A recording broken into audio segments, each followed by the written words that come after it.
Small businesses are often started when someone finds a need in their own life which needs filling. Such was the case with Dallas Hart of Lake City. Before her first son was born, Dallas had been in a successful business career. But it had been 5 years, and there was no going back. Now she faced the need for quality daycare and preschool education. I started looking around at different childcare facilities, and I just couldn't find the combination of nurturing and academic excellence that I wanted for my child. So just riding around looking at different facilities, my mother-in-law was with me, and she said, "Why don't you just open your own school?" And I was like, what a great idea. And she was kidding. But I took it to heart, and I sat down and started writing my business plan. The plan included early learning in a nurturing, values-based environment. We just, one day decided that we needed to be the difference that these kids needed. We come from a standpoint that every child has value, and we want them to see that. Hart2Hart Academy opened its first year with 1 building, 1 voluntary pre-kindergarten class, and 1 goal.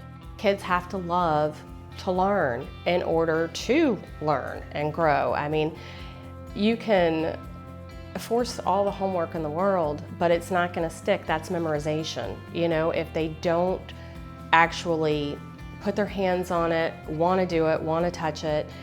And that's kind of where Hart2Hart Academy comes in. There was so much demand for a private education that after just the first year, enrollment doubled.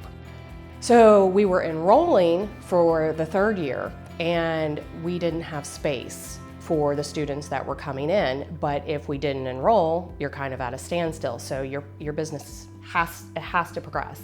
Dallas got an SBA loan and built a 2nd building, doubling the capacity and adding the private school. Enrollment grew in sync with capacity.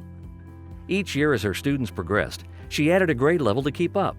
By 2017, Dallas knew there was no more room to grow. Parents begged her to add grades.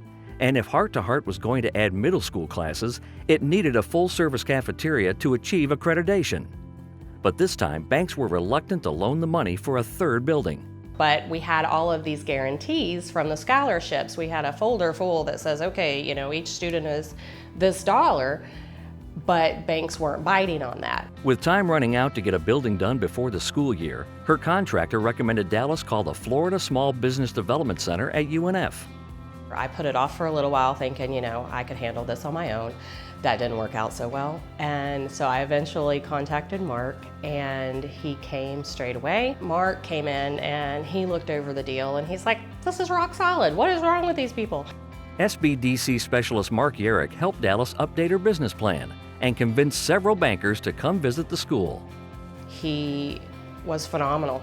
He pressed on and on. I know there were many nights after 8, 9 o'clock, he was still working on our loan. He was still communicating with me, and I know without his assistance that we wouldn't have been able to move forward in the timely fashion that we needed to.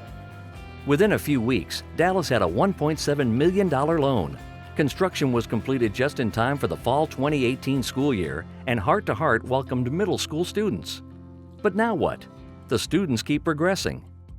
So moving forward, this next year we're enrolling up through 10th grade, and then the following year we're going up through 12th.